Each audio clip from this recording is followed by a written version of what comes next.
किसी का कोई क्वेश्चन था अभी, बताइए। सर सर जी। आपने वो एक क्वेश्चन बोला था ना कि भारतीय संविधान को उधार का थैला किसने कहा है, तो सर इसका आंसर बता दीजिए। ग्रेनविल ऑस्टिन ने। ग्रेनविल ऑस्टिन महोदय ने भारत के संविधान को उधार का थैला कहा था। द रीजन बिहाइंड इट ये है कि हमारा जो संविधान है वो वेरियस सोर्सेज से ऑक्युपाई किया गया है। जैसे आप लोग जानते होंगे, हालांकि वो चैप्टर आप लोगों के सिलेबस में नहीं है, इसीलिए मुझे उसको स्किप करना पड़ा, लेकिन मैं बता दूंगा। और उसका एक थोड़ा सा छोटा सा एक पेज में वो है मेरे पास पीडीएफ, तो मैं आप लोगों को शेयर कर दूंगा। तो आप लोग देखते होंगे कि जब भी हमारा संविधान बन के तैयार हुआ तो वेरियस सोर्सेज थे, मतलब अलग अलग स्रोत थे हमारे संविधान के। इसमें इंग्लैंड देश था, दक्षिण अफ्रीका था, जर्मनी था, जापान था, रूस था, अमेरिका था, ब्रिटेन था। तो ऐसे कई सारे देश थे जहां से हमने क्या किया है कि कई सारी चीजों को अपने संविधान में हम लोगों ने ग्रहण किया है। तो यह सभी कॉन्सेप्ट जो संविधान से ग्रहण किए और हमने अपने संविधान में स्थान दिया, तो ऑस्टिन महोदय का मानना है कि यह चीजें उधार की हमने अपने संविधान में ले ली हैं। हमारे संविधान में ऐसा कुछ था नहीं, तो दूसरे देशों से लेना उनको एक चीज उधार की लगी, इसीलिए उन्होंने संविधान को उधार का थैला कहा है। रीजन यही है कहने का।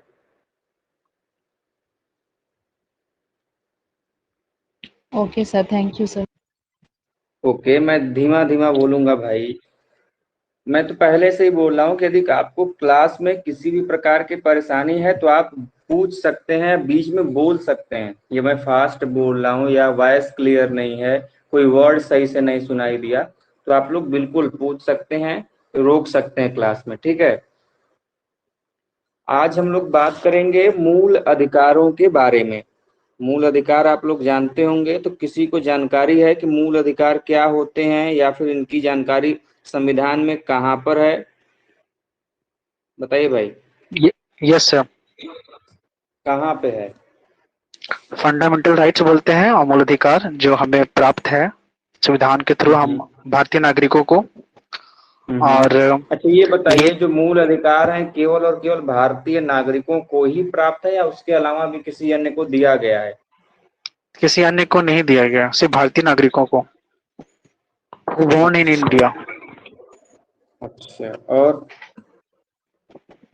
और ये 14 से स्टार्ट होता है, ये 31 तक जाता है। इसमें 14 से 18 में हम्म समता का अधिकार है। हम्म। फिर ठीक।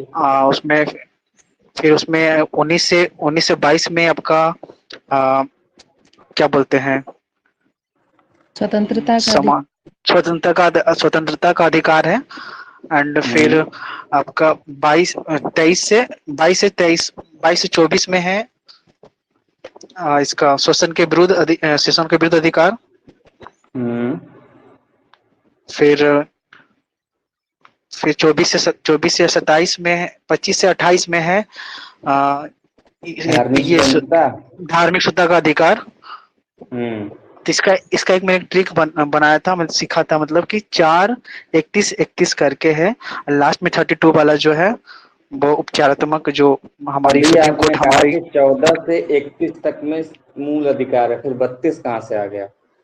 ने 32वां मतलब है कि सुप्रीम कोर्ट हमारी फंडामेंटल राइट्स को प्रोटेक्शन प्रोवाइड करती है। अच्छा अच्छा, और कोई बताए भाई। आपकी जो आपने उत्तर दिए उसमें कुछ चीजें गलत हैं, त्रुटि हैं, उसको मैं अभी कुछ देर में करेक्ट करूंगा। और किसी कोई जानकारी है या कुछ करेक्ट करना चाहे या कुछ नया जोड़ना चाहे तो बोले भाई, स्वागत है उसका। सर ये संविधान के भाग 3 में अनुच्छेद 12 से 35 तक है। और सर 12 इसे से भारत का 35। अधिकार अच्छा। पत्र भी कहते हैं। Yes sir. ठीक है, आगे और इसे बोलिए। भारत का अधिकार पत्र भी कहते हैं। ठीक है, और कुछ? सही जवाब। और कोई बताए भाई, कुछ एक्स्ट्रा बताना चाहे तो मूल अधिकारों के बारे में, फंडामेंटल राइट्स के बारे में यदि कुछ बताना चाहे तो।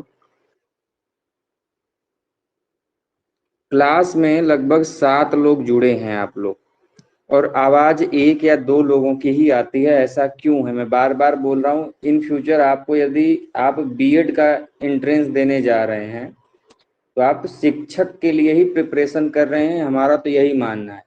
और शिक्षक वही अच्छा है जो बोल सके। जब आप आज क्लास में नहीं बोल रहे हैं तो कल तो आप फ्यूचर बर्बाद करेंगे बच्चों का। जब आप अभी नहीं बोलेंगे तो पढ़ाएंगे क्या भाई? तो वो कैपेसिटी बोलने की जारी तो रखिए। अरे गलत सही बोलेंगे, गलत ही बोलेंगे, क्या दिक्कत है? अरे मूल अधिकार, इतने साल इतने बड़े हो गए हम लोग, आप लोग कुछ तो जानते होंगे, वो तो बोलिए, लेकिन बोलिए। शांत बैठने से कुछ नहीं होगा। जिंदा आदमी की कहानी है कि उसको बोलने आता है, मुर्दा नहीं बोलते हैं ना, जिंदा आदमी ही बोलते हैं। तो बोलना सीखिए, कितनी बार कहा जाए आप लोगों से।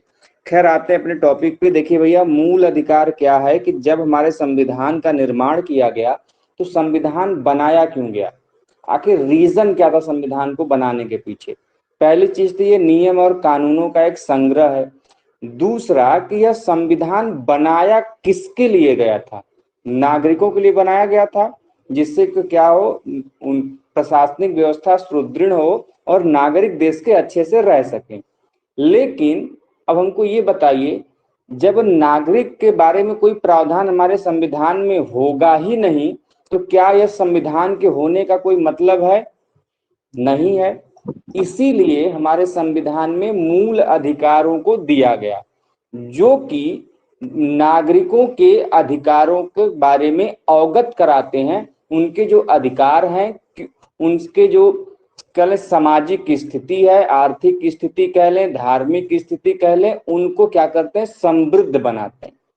क्योंकि मूल अधिकार क्या करते हैं, किसी भी व्यक्ति के जो अधिकार होते हैं उनके बारे में उनको बताते हैं। और यह मूल अधिकार यदि उनसे कोई छीनता है तो उसके खिलाफ वह कहाँ जा सकते हैं, कोर्ट जा सकते हैं। इसीलिए हमारे संविधान में मूल अधिकारों को स्थान दिया गया, पहली चीज। दूसरी चीज कि यह जो मूल अधिकार हमको दिखाई देते हैं, यह मूल अधिकार का कॉन्सेप्ट हमारे देश का ओरिजिनल कॉन्सेप्ट नहीं है, या फिर ये मूल अधिकार हमारे देश के पहले से कॉन्सेप्ट नहीं था। मूल अधिकार का कॉन्सेप्ट हमें दिखाई देता है अमेरिकी संविधान में। कहाँ पर दिखाई देता है? अमेरिकी संविधान में दिखाई देता है। और इसी अमेरिकी संविधान से प्रभावित होकर हमारे देश में भी यह मूल अधिकार जैसा कॉन्सेप्ट, फंडामेंटल राइट जैसा कॉन्सेप्ट क्या किया गया, ऑक्युपाई किया गया। तो आपके एग्जाम में यदि प्रश्न पूछे कि मूल अधिकारों का स्रोत कौन सा देश है, या फिर भारत के संविधान में मूल अधिकारों को कहां से लिया गया है, तो इसका कॉन्सेप्ट हम लोगों ने ग्रहण किया है अमेरिकी संविधान से। ठीक है। अब देखिए, ये जो मूल अधिकार हैं, हमने कहा कि अमेरिकी कॉन्स्टिट्यूशन से, अमेरिकी संविधान से हम लोगों ने ले लिया, लेकिन ऐसा भी नहीं है कि जो मूल अधिकार हैं वो अमेरिकी कॉन्स्टिट्यूशन में या फिर अमेरिका के संविधान में पहली बार आए थे। ऐसा नहीं है। अमेरिका के संविधान से पहले ही जो कॉन्स्टिट्यूशन था उसमें कहां पर इसको स्थान दिया गया, यह एक क्वेश्चन आपके एग्जाम में बन सकता है। दूसरा कि पूरे विश्व में सबसे पहले मूल अधिकारों से संबंधित जानकारी हमें कहां पर मिलती है। यदि इन दोनों प्रश्नों में से आप लोगों को कोई भी क्वेश्चन की जानकारी उत्तर की हो तो बताइए आप लोग।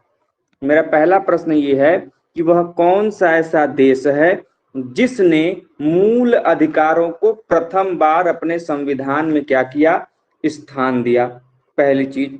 दूसरा, आपको ये बताना है कि यह जो मूल अधिकार है सबसे पहले इनकी जानकारी हमें कहां पर मिलती है, मूल अधिकारों से संबंधित, या फिर इसका ओरिजिन कहां से माना जाए।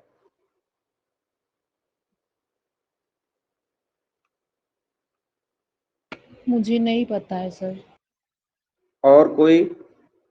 प्रिंस जी आप बताइए। नो आइडिया सर, मतलब थोड़ा सा लग रहा है एक कंट्री का नाम, बट आई एम श्योर जी कि वो बताइए, गलत ही होगा। क्या लग रहा है, कौन सी कंट्री हो सकती है? फ्रांस लग रहा है, जबकि मैंने ये भी पढ़ा है कि अमेरिका ही एक ऐसा कंट्री था जो पहले संविधान बनाया है। अच्छा अच्छा। और संविधान उसने पहले जरूर बनाया, लेकिन यहाँ पर प्रश्न ये है कि अपने संविधान में पहली बार किसने स्थान दिया मूल अधिकारों से संबंधित चीजों को, वो अलग, हाँ वही, दोनों क्वेश्चन अलग अलग हैं। वो आपका कहाँ से जवाब लिया। सही है, सही है। देखिए, सबसे पहला जो क्वेश्चन मैंने पूछा कि सबसे पहले संवैधानिक अधिकारों को किसने दिया है, तो भैया वह दिया है आपके फ्रांस ने 1789 में। 1789 में फ्रांस ने क्या किया, जो उसका फ्रांसीसी कॉन्स्टिट्यूशन था, फ्रांस का जो संविधान था, उसमें अपने संविधान के अंतर्गत मानवीय जो अधिकार थे उनको स्थान प्रदान किया है। ध्यान रखेंगे, यदि प्रश्न पूछे कि वह प्रथम ऐसा कौन सा देश है जिसने मानवीय अधिकारों को सबसे पहले अपने संविधान में स्थान प्रदान किया, तो वह देश है फ्रांस। और कब किया, तो 1789 में। अच्छा, अब ये बताइए, फ्रांस का नाम आ ही गया है, तो फ्रांसीसी क्रांति कब हुई थी, फ्रांसीसी रिवॉल्यूशन कब हुआ था? हाँ सर, 1789। हाँ सर, इसी अप्रोक्स में हुआ, 1780 या फिर ऐसा कुछ है, मतलब और इसी बताइए, इसी एरा में हुआ है।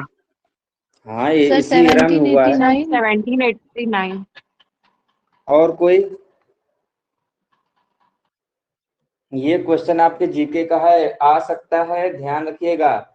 आपके एग्जाम में रिवॉल्यूशन से प्रश्न बनते हैं, जैसे रूसी क्रांति कब हुई, अमेरिकी क्रांति कब हुई, फ्रांसीसी क्रांति कब हुई, और भारत में जितने भी सत्याग्रह वाले आंदोलन हुए हैं, चाहे चंपारण का आंदोलन हो, बारदोली का आंदोलन हो, चाहे आपका असहयोग आंदोलन हो, इन सभी चीजों का डेट लिख के याद कर लीजिएगा। कोई ना कोई एक क्वेश्चन आपके एग्जाम में बन सकता है, जैसे असविनय अवज्ञा आंदोलन जो है, तो ऐसी चीजों को आपको नोट डाउन कर लीजिएगा।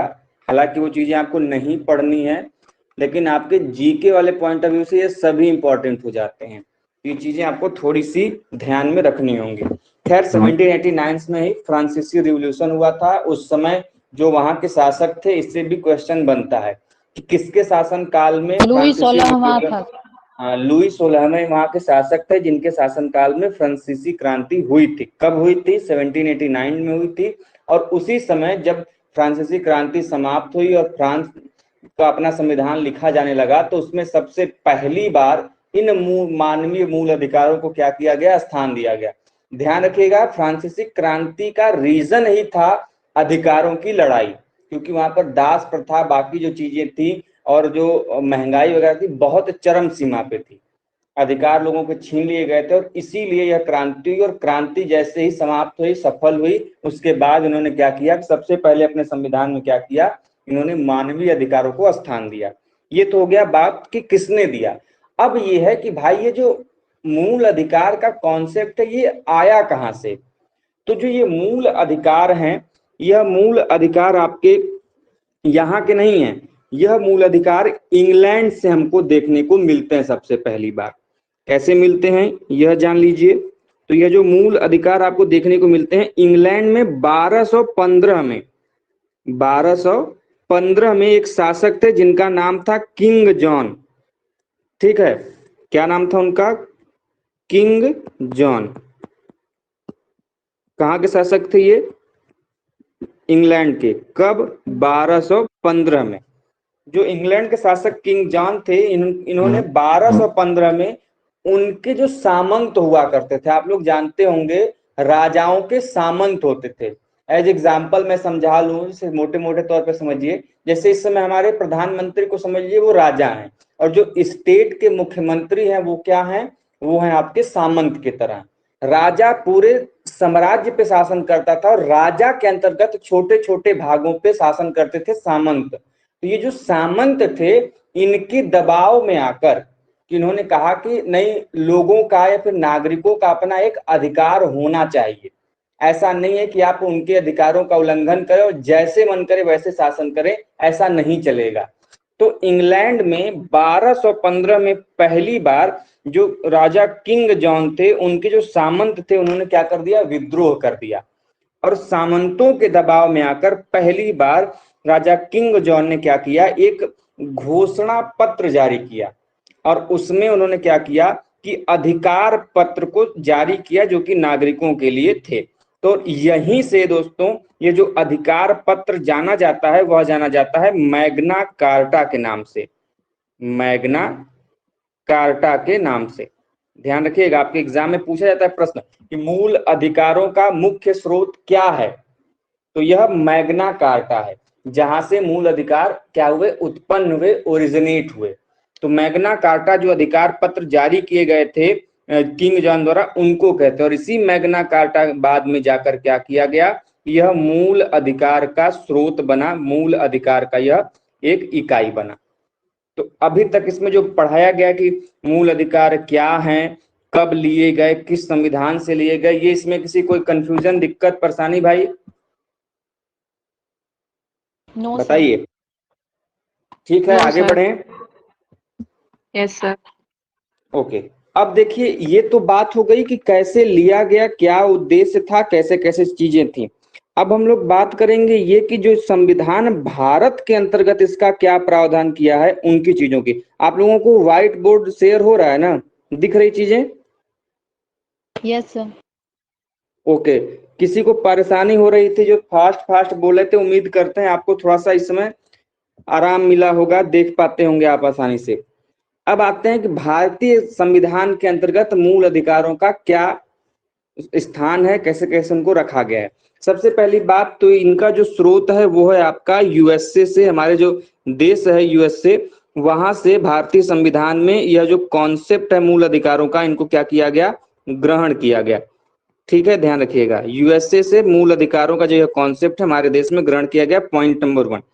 दूसरा, जब ग्रहण किया गया तो इसको संविधान के किस स्थान में दिया गया, तो जो संविधान का भाग 3 है, पार्ट 3 है, उस पार्ट में, संविधान के भाग 3 में मूल अधिकारों को रखा गया है।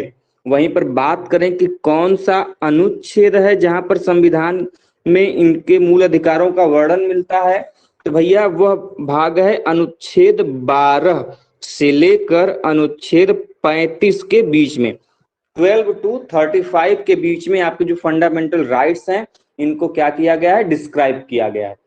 आपने जो 14 से लेकर 31 या 32 कहा वो गलत है।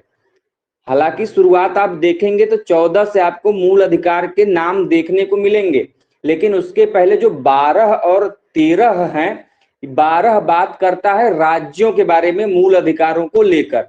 तो आपके एग्जाम में प्रश्न बन सकता है कि राज्य की परिभाषा किस आर्टिकल में है, किस अनुच्छेद में है, तो यह भैया है आर्टिकल 12 में। वहीं पर पूछे कि मूल अधिकारों को लेकर जो न्यायिक पुनर्विलोकन, जिसको हम लोग बोलते हैं इंग्लिश में जुडिशियल रिव्यू, यह कहां पर दिया गया है, तो यह बात करता है आर्टिकल 13 की, अनुच्छेद 13 बात करता है जुडिशियल रिव्यू की, न्यायिक पुनर्विलोकन की। उसके अलावा आपका पता ही है अलग अलग अनुच्छेदों में अलग अलग प्रकार के आपके क्या दिए गए हैं, मूल अधिकारों के नाम दिए गए हैं, जिसमें स्वतंत्रता का अधिकार है, धार्मिक स्वतंत्रता का अधिकार है, अभिव्यक्ति की स्वतंत्रता का अधिकार है, आपका प्रेस की स्वतंत्रता का अधिकार है, कई प्रकार के, शिक्षा का अधिकार आपका है, संपत्ति का अधिकार था आपका, लेकिन इसे हटा दिया गया। ये तो हो गई बात कहां पर वर्णित है।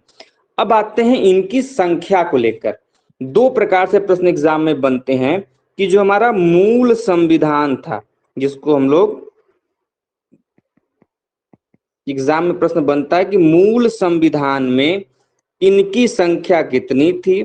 दूसरा कि जो वर्तमान का संविधान है एट प्रेजेंट टाइम, इनकी संख्या कितनी है। तो बताइए भाई, किसी को जानकारी है कि मूल संविधान में पहले 7 बताइए। 7 है। अच्छा, अब कितने हैं? 6 है। 6 है, ठीक है। और कोई?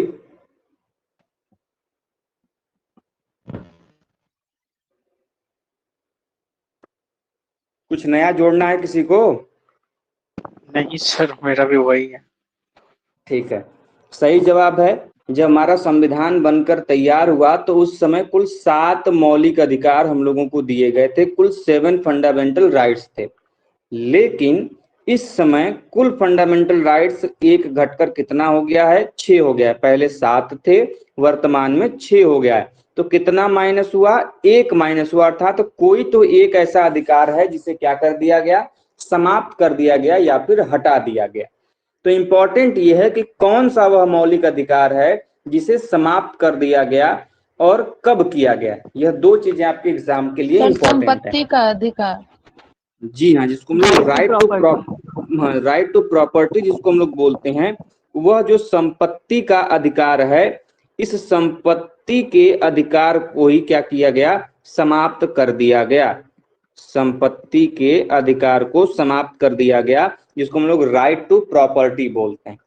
लेकिन जब समाप्त किया गया तो कब किया गया, यह बड़ा इंपॉर्टेंट है। इसे समाप्त किया गया है कब, तो यह किया गया है 44वें संविधान संशोधन के द्वारा। 44वां संविधान संशोधन जब किया गया, 44th कॉन्स्टिट्यूशनल अमेंडमेंट के द्वारा, ये जो संपत्ति का अधिकार है, अर्थात सभी को अपने पास संपत्ति रखने का अधिकार होगा, यह जो अधिकार है, उनकी संपत्ति उनसे कोई नहीं छीन सकता। यह अधिकार किस संविधान संशोधन द्वारा छीन लिया गया, यह छीन लिया गया 44वें संविधान संशोधन के अंतर्गत। ठीक है, इसका कोई खास वजह सर छीनने का? यदि संपत्ति का अधिकार हमारे पास होगा और यदि सरकार को किसी संपत्ति के ऊपर या फिर किसी के मान लो लैंड के ऊपर क्या कोई चीज का निर्माण करना हो, और यदि अधिकार है तो वो सरकार उससे छीन नहीं सकती, और छीनेगी तो वो व्यक्ति कोर्ट में चला जाएगा।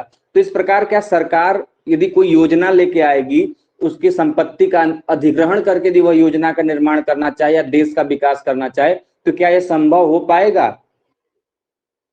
नहीं होगा। इसीलिए कि देश की विकास में बाधा न बने और लोग क्या करें कि संपत्ति का इतना ज्यादा अधिग्रहण न कर लें कि दूसरे लोग उससे वंचित हो जाएं। तो इसी चीज को देखते हुए संपत्ति के अधिकार को समाप्त किया गया। ठीक है, इसमें किसी कोई दिक्कत? No sir. No sir. अब हमको जैसे ये बताइए, जैसे आपने कल बताया था कि जमींदारी प्रथा को समाप्त करने के लिए संशोधन हुआ था।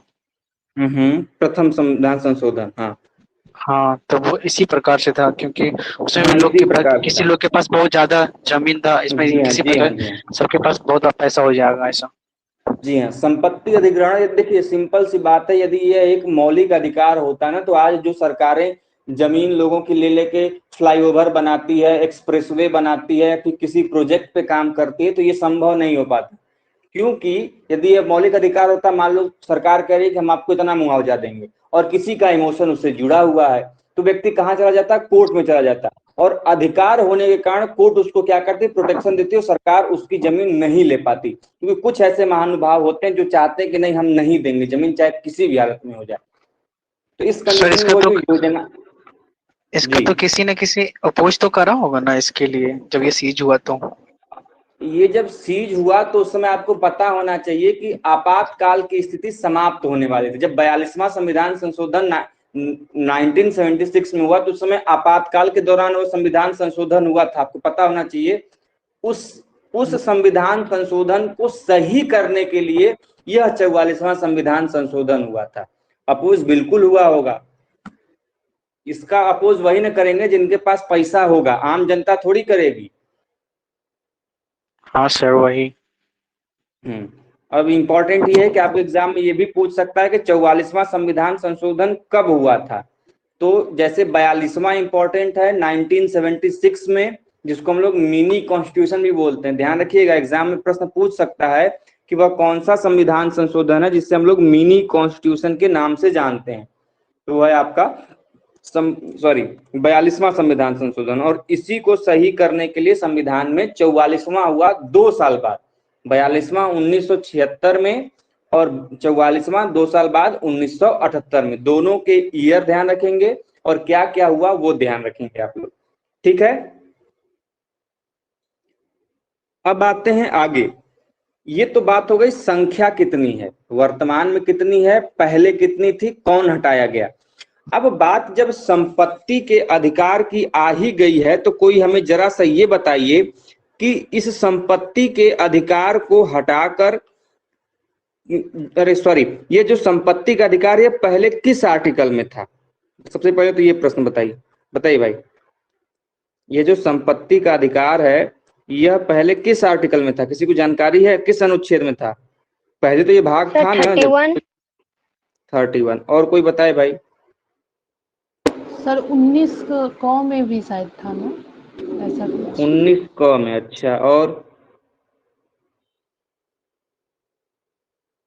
और कोई कुछ बताना चाहेगा? किसी को और कुछ जानकारी है? चलिए कोई बात नहीं, मैं बता रहा हूँ। देखिए, जो संपत्ति का अधिकार है ये हमारे संविधान के आर्टिकल 31 में अर्थात अनुच्छेद 31 में इसका हमको प्रमाण देखने को मिलता था, इसमें इसका प्रावधान किया गया था।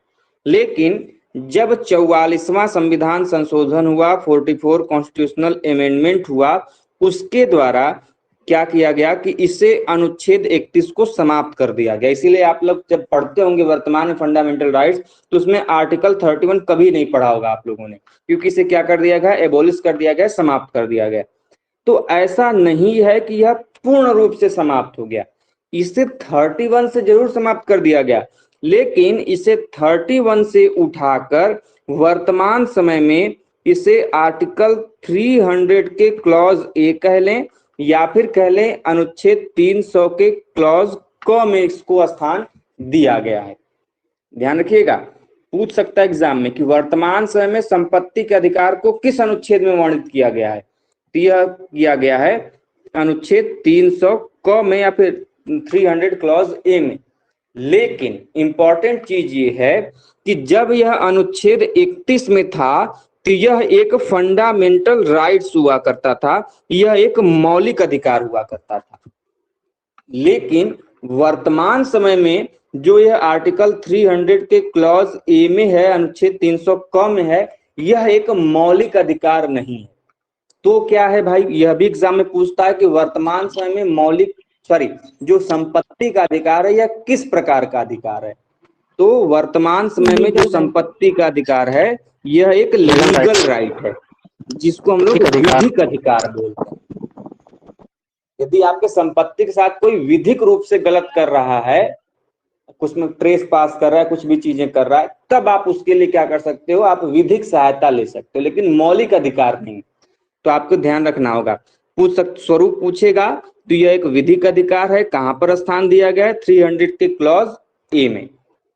ठीक, इसमें कोई किसी को कंफ्यूजन है तो बताइए। हाँ सर। No sir.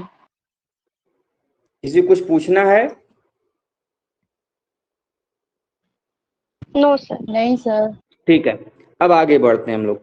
देखिए, कुछ चीजें हैं जो बेसिक हैं, आपको ध्यान रखनी होंगी आपके एग्जाम के पॉइंट ऑफ व्यू से, फंडामेंटल राइट्स की चीजें को। जैसे सबसे पहले ये कि जो फंडामेंटल राइट्स होते हैं यह एक न्याय योग्य होते हैं, या फिर इसको हम लोग शॉर्ट फॉर्म में बोले तो यह एक वाद योग्य होते हैं। इसका कोई मतलब बताए कि फंडामेंटल राइट्स न्याय योग्य या फिर वाद योग्य होते हैं, इसका मतलब क्या होता है बताइए भाई। जो फंडामेंटल राइट्स हैं ये न्याय योग्य या फिर वाद योग्य होते हैं, ऐसा क्यों कहा जाता है? न्याय योग्य इसलिए कहा जाता है क्योंकि अगर आपके साथ आपके मूल अधिकार जितने भी प्राप्त हैं कॉन्स्टिट्यूशनल, अगर उसके साथ कोई भी छेड़छाड़ होता है, उसका हनन होता है, तो आप उसके जस्टिस के लिए आप सुप्रीम कोर्ट जा सकते हैं, और सुप्रीम कोर्ट आपको जो है आर्टिकल 32 के अनुसार संवैधानिक उपचार करेगी। अच्छा ठीक है, और कोई बताए भाई?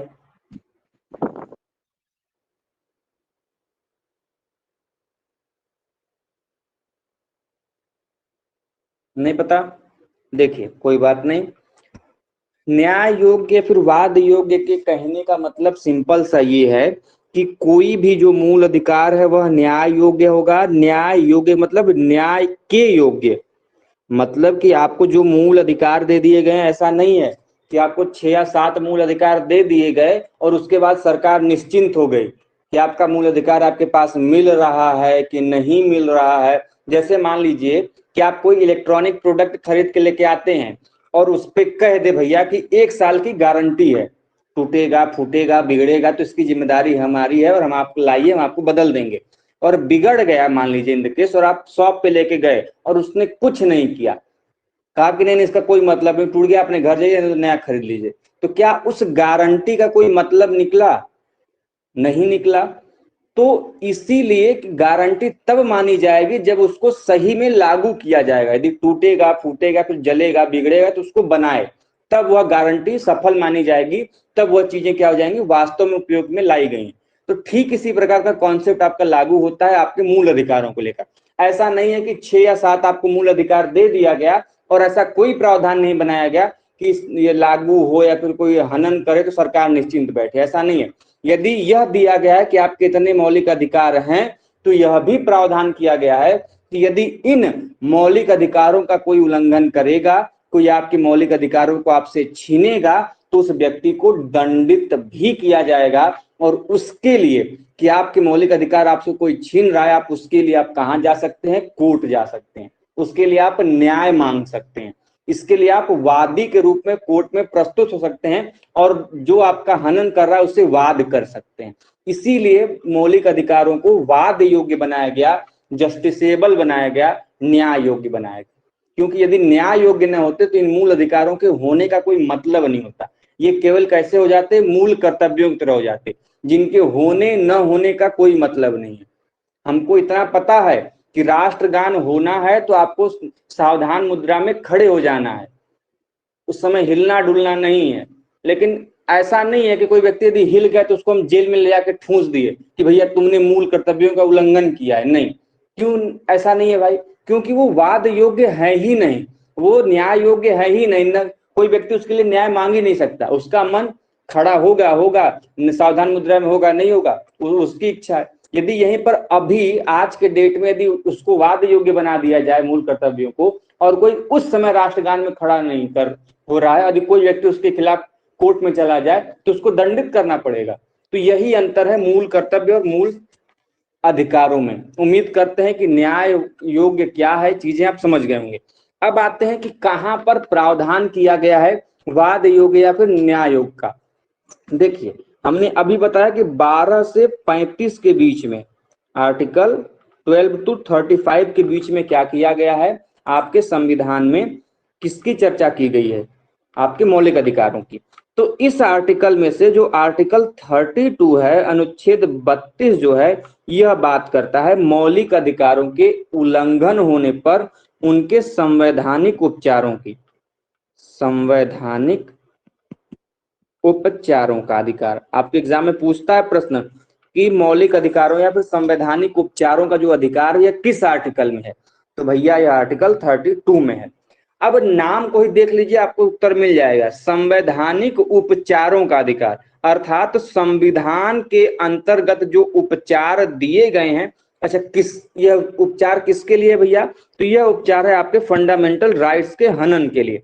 तो जब भी कोई व्यक्ति आपका फंडामेंटल राइट्स का हनन करेगा, उल्लंघन करेगा, तो उसके उपचार के लिए, उसके रेमेडी के लिए, कॉन्स्टिट्यूशनल रेमेडी के लिए यह जो प्रावधान किया गया है, यह किया गया है आर्टिकल 32 में। हम लोग जो भी कोर्ट में जाते हैं ना कि अरे राम राम हमारा बताइए, पढ़ने नहीं दे रहे, हमारे लड़कवा को पढ़ने नहीं दे रहे। यदि आपका पड़ोसी कहे कि ना हम तुम्हारे मुन्ना को पढ़ने नहीं देंगे चाहे जो हो जाए, और मुन्ना यदि पहुंच गए कोर्ट में, तो मुन्ना भैया वाला हाल कर देगा कोर्ट उनका, उनको जेल पहुंचा देगा अगले दिन। काहे से? रीजन ये है कि आर्टिकल 32 उनको यह अधिकार दिया गया है बाहुबली की तरह। यदि आपका कोई क्या करता है, मौलिक अधिकारों का हनन करता है, तो वही देवसेना वाला हाल होगा। अंगुली नहीं काटते हैं उसका गला, तो कोर्ट क्या करेगा? उसको सीधे भेज देगा जेल। तो इतना जान लीजिए आर्टिकल 32 क्या करता है, वो रेमेडी प्रोवाइड कराता है। ये तो हो गया कॉन्सेप्ट आपका न्याय योग्य क्यों है, वाद योग्य क्यों है, इनके बारे में। अब एक क्वेश्चन मेरे दिमाग में कब से घूम रहा है, थोड़ा सा जवाब दे दीजिए। संविधान के किस भाग को मैग्ना कार्टा की उपाधि दी गई है? बताइए सर 3। और कोई?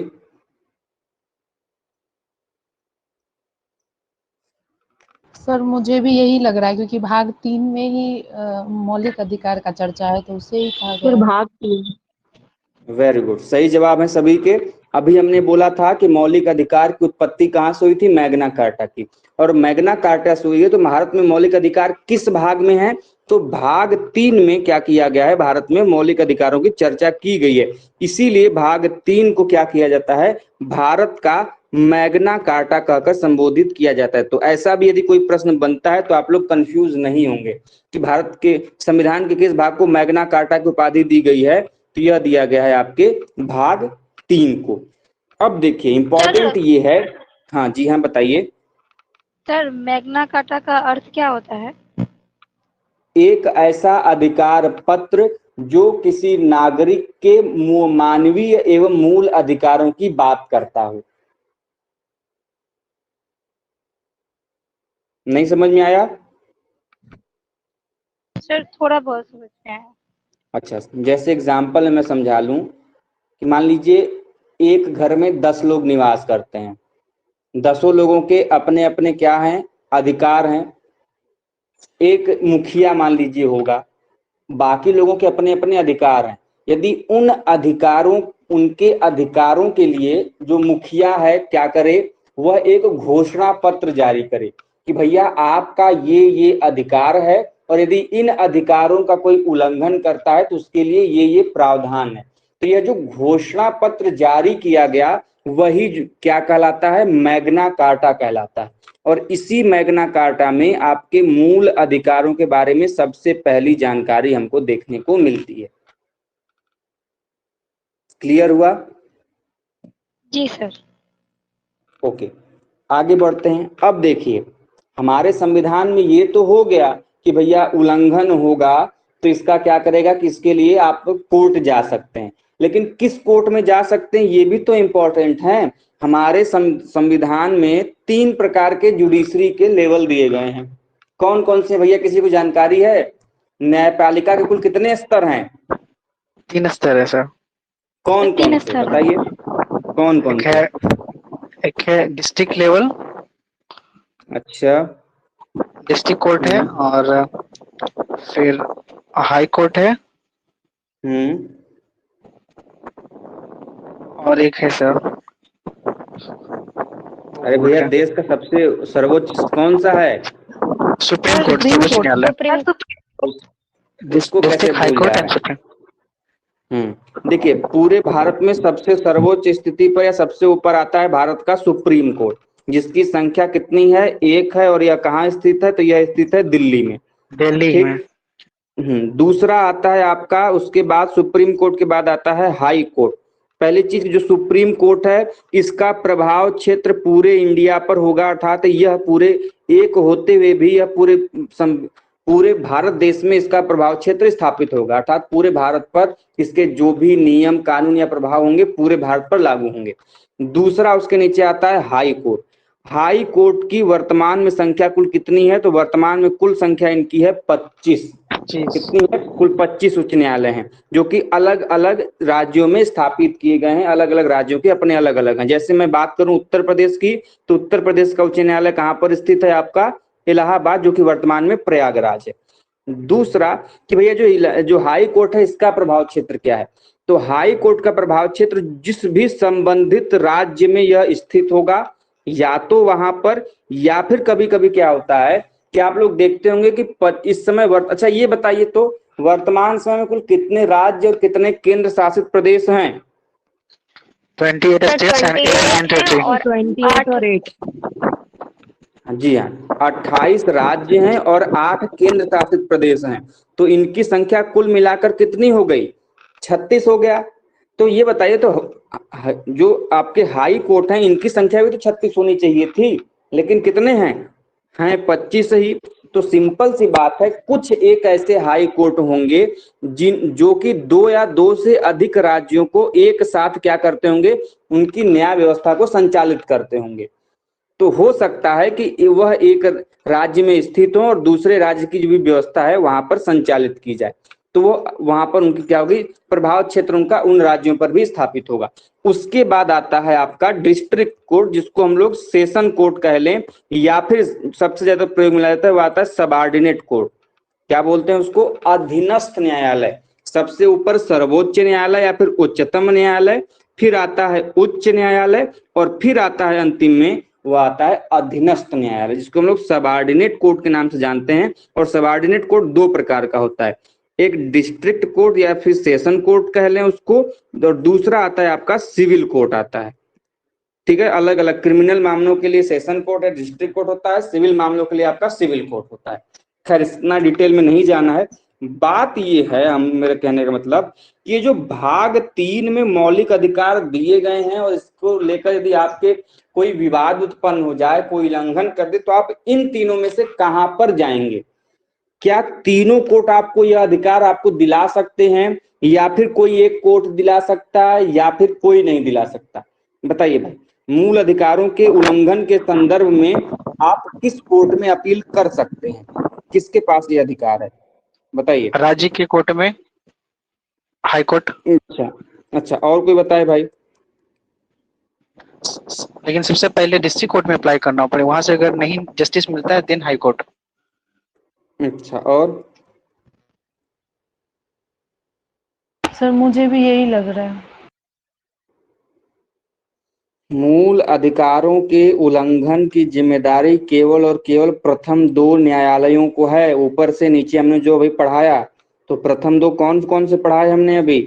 एक तो आपका सुप्रीम और हाई सुप्रीम कोर्ट के पास है, हाई जो कि आर्टिकल 32 के अंतर्गत आपको रेमेडी दिलाता है। अनुच्छेद 32 ये कहता है कि यदि आपके मौलिक अधिकारों का उल्लंघन होगा तो आपको सुप्रीम कोर्ट जाना पड़ेगा, और आर्टिकल 32 के तहत आप सुप्रीम कोर्ट जाएंगे, और उस दशा में जो सुप्रीम कोर्ट है 5 प्रकार के रीट जारी करेगी, जो कि अलग अलग नामों से होते हैं। खैर उतना डिटेल में अभी मत जाइए, आगे जब पढ़ाएंगे तो इसको डिस्कस करेंगे।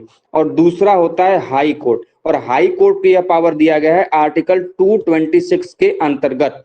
अनुच्छेद 226 कहता है कि यदि मूल अधिकारों का उल्लंघन होगा तो आप अनुच्छेद 226 के अंतर्गत हाई कोर्ट जा सकते हैं, और हाई कोर्ट भी 5 प्रकार के रीट जारी कर सकती है। तो दो ऐसे आपके हैं, जो सुप्रीम कोर्ट है आर्टिकल 32 के तहत, और हाई कोर्ट जो है दोस्तों ये आर्टिकल 226 के अंतर्गत आपको क्या करता है, प्रदान करता है।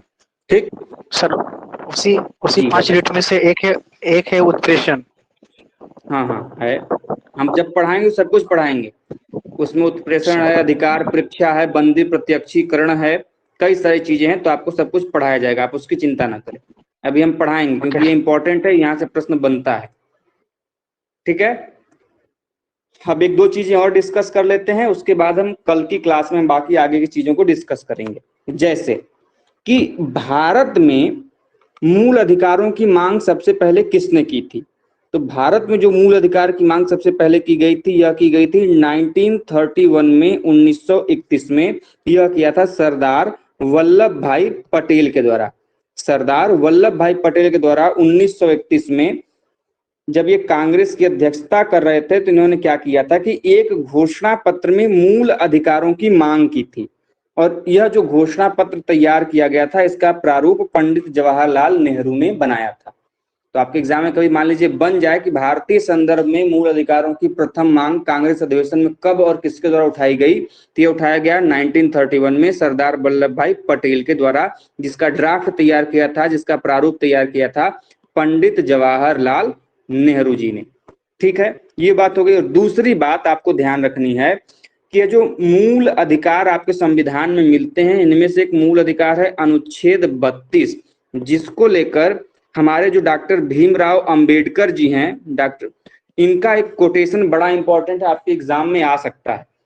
प्रश्न ये पूछ सकता है कि डॉक्टर भीमराव अंबेडकर ने संविधान के किस अनुच्छेद को संविधान की आत्मा कहकर संबोधित किया था, या फिर किस को बाबा भीमराव अंबेडकर ने संविधान की आत्मा कहकर संबोधित किया? तो ये जो संवैधानिक उपचारों का अधिकार है आर्टिकल 32 में, इसी को डॉक्टर भीमराव अंबेडकर जी ने संविधान की आत्मा कहकर संबोधित किया है।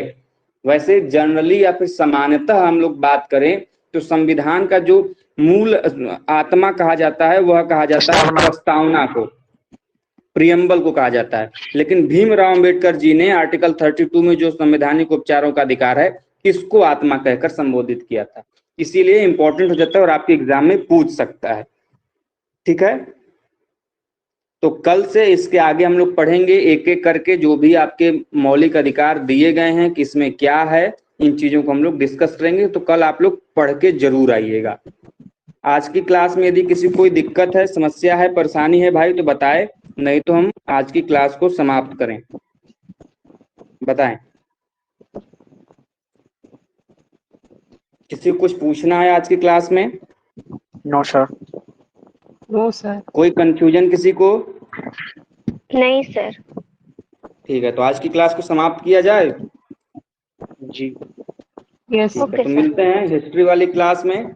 तब तक के लिए जय हिंद, जय भारत, हर हर महादेव। हर हर महादेव। हर हर महादेव सर।